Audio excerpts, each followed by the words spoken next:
Good day. When I was younger, by my society, I was taught that being a sexual deviant was a virtue.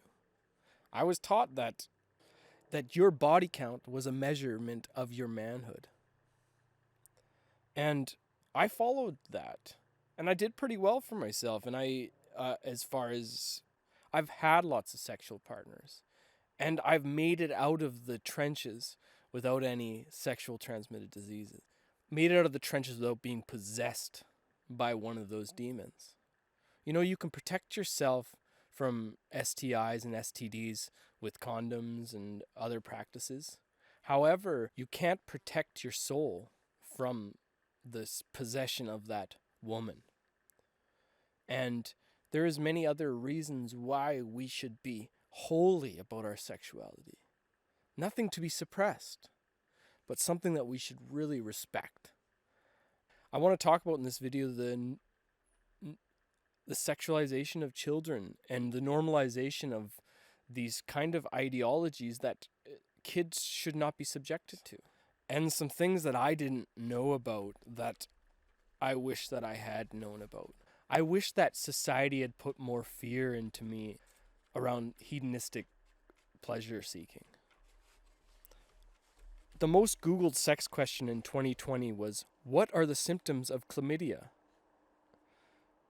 STDs in America hit record highs for 6 straight years. According to the last data, 2.5 million Americans had either chlamydia, gonorrhea, or syphilis infections in 2019, with chlamydia cases rising 61% and gonorrhea cases spiking 42% among young people around ages 15 to 24. Less than 20 years ago, so when I was a lad, or when I was started having sex with women, was when I was 17, so that was 20 years ago. Less than 20 years ago, gonorrhea rates in the US were at historical lows. Syphilis was close to elimination, said Dr. Royal Ramara, highlighting the grim rise in STDs infections over the last 2 decades. And a lot of people were like, oh, chlamydia, gonorrhea, syphilis, I can just get antibiotics and it'll go away. Well, here's some studies that change that story a little bit. Many cancers, such as cervical, prostate, and oral, are linked to sexual transmitted infections. Angela Ruskin, university scientist, thinks this is the reason why adults with large numbers of partners are more likely to be diagnosed with disease. Writing in the journal BMJ Sexual Reproductive Health, lead researcher Dr. Lee Smith said, in both men and women, a higher number of sexual partners was associated with increased risk of cancer. As well as showing a link between the number of sexual partners and cancer risk, researchers also found women with more than 10 lovers were 2/3 more likely to suffer long-term illness such as diabetes or heart disease. So it isn't just safe to go out and be this way. And the fact that this stuff isn't out there in the open on your news and that you don't know about this stuff shows you how anti-human our society is. Senator Scott Weiner says, awesome guide on monkeypox and fun. We can continue to have fun while reducing risks. Closing bathhouses in the 1980s didn't reduce HIV. It was an epic blunder and pushed people into the shadows. Let's not make the same knee-jerking mistake with MPX. This is Ducci's Guide to a Door Alley Without Fear of Monkeypox. Here's a little segment from that guide. Take a friend to the dungeon. Going to sex parties with people you know and planning on who you're hooking up with can be one way to reduce your risk if you are able to have open and honest conversations about monkeypox symptoms and possible exposures. Talk to the people you play with ahead of time about monkeypox, but also think like HIV, PrEP, and sexual health testing. Let's play. Oh, let's play. Okay.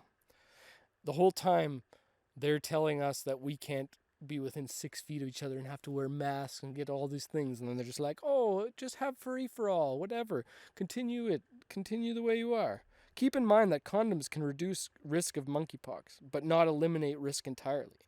Since monkeypox rashes lesions can show up all over the body, condoms are a great way to prevent other STIs and also HIV. Yeah, okay. This is unbelievable. Okay. See a bump on your skin and worry that it might be monkeypox? If you're not sure and you still want to go out tonight, cover it up with a bandage or cloth before you go out. Oh, just if you've got these things going on, just go out and party anyways. Monkeypox patient says he caught the virus after having gay sex with around 10 new partners. This is the culture that is associated with homosexuality. And I've talked about homosexuality in past videos. If people are not hedonistic in their homosexuality, they have their one partner and they are virtuous people that are doing their best to be good people, then what is wrong with that? You know? However, this is what the world sees about this, and this is what I have a problem with. So the World Health Organization, same one that's locking us all down and just setting us into this unbelievably irrational program for the virus, says gay pride events should go ahead despite monkeypox threat. Okay. Even though that 99% of monkeypox cases are gay men. So, yeah, there's issues going on here. As far as the normalizing of this, you know, this senator going on and being like, just go out and have fun anyways. Like those are such, it's dangerous to pass these messages. You're only putting gay men's health at risk by putting out messages like that. There is a thing called healthy fear, and we should be teaching people those kind of things. You know?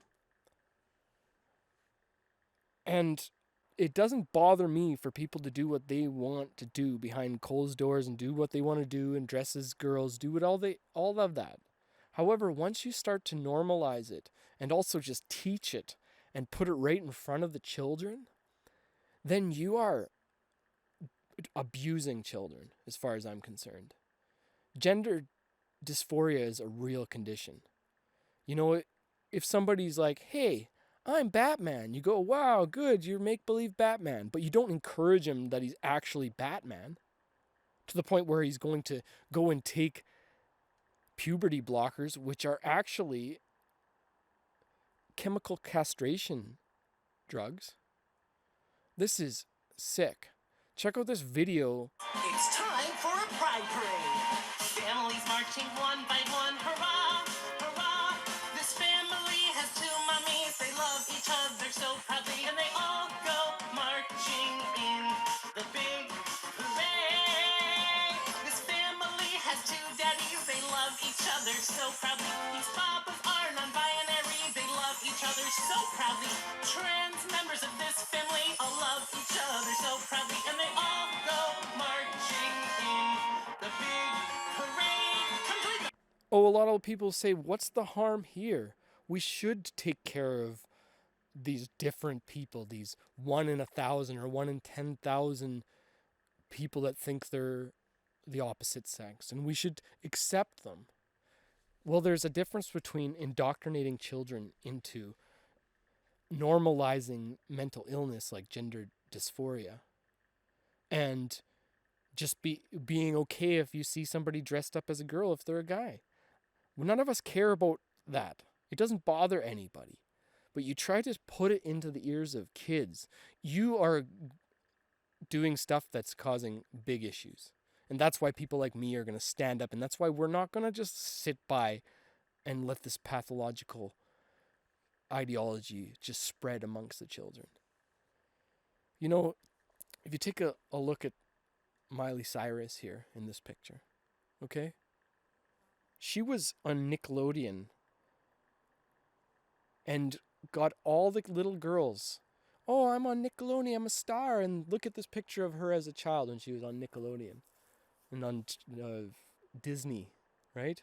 And then, what did they do? all the little girls that grow up with her end up looking like her in the future. Miley Cyrus. This is how they sexualize young girls. This is how they normalize this. And this is how you end up in a world that you end up in a world like Sodom and Gomorrah. You know, San Francisco declares a state emergency over monkeypox. And they're like, go ahead, World Health Organization says, go ahead, go on with your parade. You know, the UK's dating app has a setting where you can decide to date unvaccinated people or not. However, what they really should be worried about is all those statistics that I just laid out to people. They should worry about those sicknesses if they're going to be just playing the hookup culture dating game. We need to change this free love thing over to respect for a sacred union. You know, I'll say this again. People can do what they want. They can dress like girls if they feel like boys, you know, but you have to understand is that's persona. And when you live through your persona, that is called mental illness. Okay, so if you have to have people call you a girl and dress up like a girl because you need to look a certain way, that's vanity. You know, that's not something that we should be, especially not like encouraging. If people are that way, we can love them for what they are, but let's not spread that message, you know? And same with the homosexuality. People can do what they want, and none of us should worry if we see two men holding hands or those kind of things. However, let's not normalize it, because there is the fact that there is nature. A lot of people are like, you're born that way. Well, there's actually, it's hard for us to know how much is our genetics and how much is our society and environment that creates what we are. And considering that these lifestyles turn away from the sacred union of creating and fractaling out our race, like a man and a woman coming together and creating a child, the Trinity, and the fact that the statistics behind mental health and homosexuality and transgenderism is not good statistics, and we don't want to be pointing people down that path. If a person is bisexual, then we should be encouraging them towards the natural flow. Because it is a flow towards fractaling out our species. It's a path towards statistically a better mental health. It's a better path towards healthy living and a path away from this kind of culture, homosexual and transgender culture, and the stuff I just talked about. You know, that's the issue. I have nothing against people doing what they do, but stay the hell away from the children. And I hope other people stand up and can start talking about this, because as soon as you start talking about this, people are going to attack you. That's the world we're living in right now, okay? This is one of those movements that they are using law to enforce. This is a culture that they're standing behind with laws. In our country, you have to call somebody by the pronoun that they want to be called, or else you can go to jail. And a man actually went to jail for this. This is absolutely ridiculous. Much love, and God bless. And God, please protect these children. And please, all of you out there, protect these children. This is what this is about. Much love.